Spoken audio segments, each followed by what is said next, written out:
many of you are afraid of vaccines? Or afraid of needles, for that matter? Well, have you ever given any thought as to why you shouldn't be afraid of them? Everyone has been afraid of needles at one point or another. But in modern time, with modern misconceptions, some people are even choosing to not have their children get vaccinated. Today I'm going to show you the truth behind vaccines and as to why we should have our children vaccinated. I will start out by talking about what vaccines do, what happens when our children aren't vaccinated, and finally, how to address this problem through the Red Cross. My first point. Vaccines have been around for 217 years. Isn't that remarkable? This science was developed to help treat smallpox, which at first was killing huge numbers of both infant and adult lives. The man who created this wondrous science was Edward Jenner. Without his amazing contribution to science, many of us right here, right now, we wouldn't be here. Every single awful disease, like polio, yellow fever, shingles, rabies, HPV, typhoid, influenza, hepatitis A, and hepatitis B. Every single one of these would have claimed countless lives if it was not for his contribution.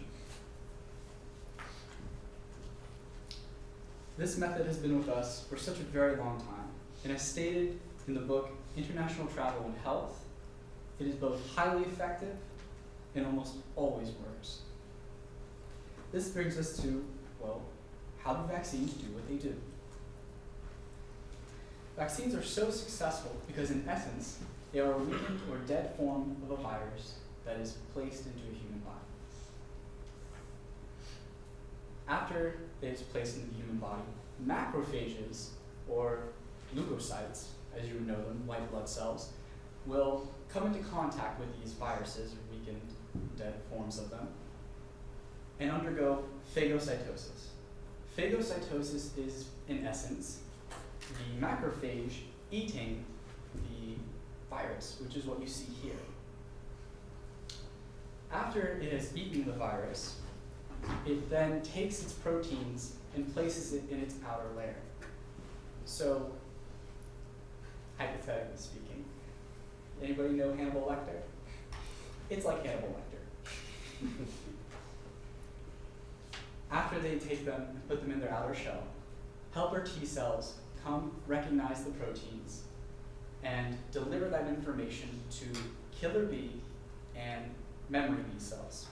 And all of this helps us from not suffering from what could easily be a very fatal encounter with the disease.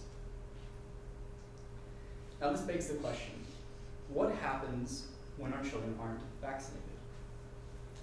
I'm sure that many of you have seen the shingles commercials or heard that smallpox and measles is coming back.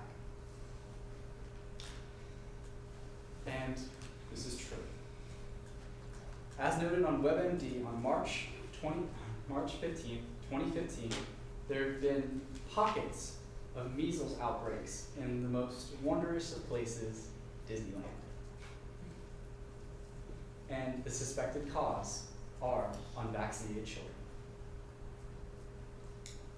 But outbreaks are also seen in many scientific researches, such as Jay Cooler's article, Who's Afraid of a Little Virus? A Little Vaccine. She talks about the introduction of the polio vaccine in America and how anti-vaccination campaigns tried to stop people from getting vaccinated. Yet only 6 years after its introduction, 96% of all people affected with polio were decreased. 98%. But in recent times, families are rejecting the idea of being vaccinated, which is actually causing these outbreaks, as stated in the article, viruses. But the issue here is that by families not choosing to be vaccinated, they're putting all of us at risk. Vaccines are not entirely foolproof, and because they're not entirely foolproof, and they wear off over time, it's very dangerous to have people who aren't vaccinated at all running around.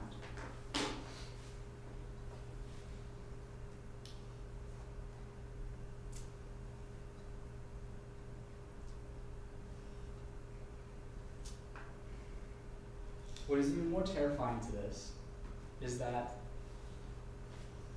in modern time, when you have a child and they're in the hospital, they're placed in the nursery. When parents selectively choose to not have their children vaccinated, they're still placed in the nursery, where your children are as well. And when you're initially given a vaccine, it won't work for a while. It takes time for the vaccine to work.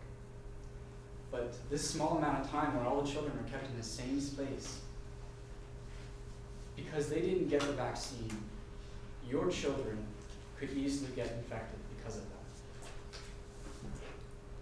That's a very, very serious problem, to know that a baby's life is at risk because of people deciding not to get vaccinated. So if we opt for non-vaccination, many, many people will die. And I know you're asking, well, why don't we just wait it out and build immunity? Well, we can't do that because these diseases spread very quickly and are very lethal. So as I just stated, many, many people will die if we opt for non-vaccination. So this begs the question, how do we address this issue? Simply through awareness. Many parents who opt for non-vaccination have their children, who have their children not vaccinated, are often vaccinated themselves, which is both hypocritical and, quite frankly, ignorant. I say ignorant because remember, you, your family, your whole community is at risk when somebody opts for non-vaccination. Many places all across the world offer this, and the Red Cross is one of the greatest foundations, I think, on the planet that can offer free vaccinations. It's as easy as going to their website, www.redcross.org, and they tell you all about how to get involved. Upcoming dates, events, how to create your own fundraiser to help support vaccinations in third worlds, and you can set up an appointment with them and get a free flu vaccine. It's incredible. Saving a life is literally a click away. So my dear classmates, please look to your left. Now look to your right. We have an obligation not just to ourselves, but to each other and to the world as a global community. I hope I've been able to enlighten you on this issue as I've covered what vaccines do,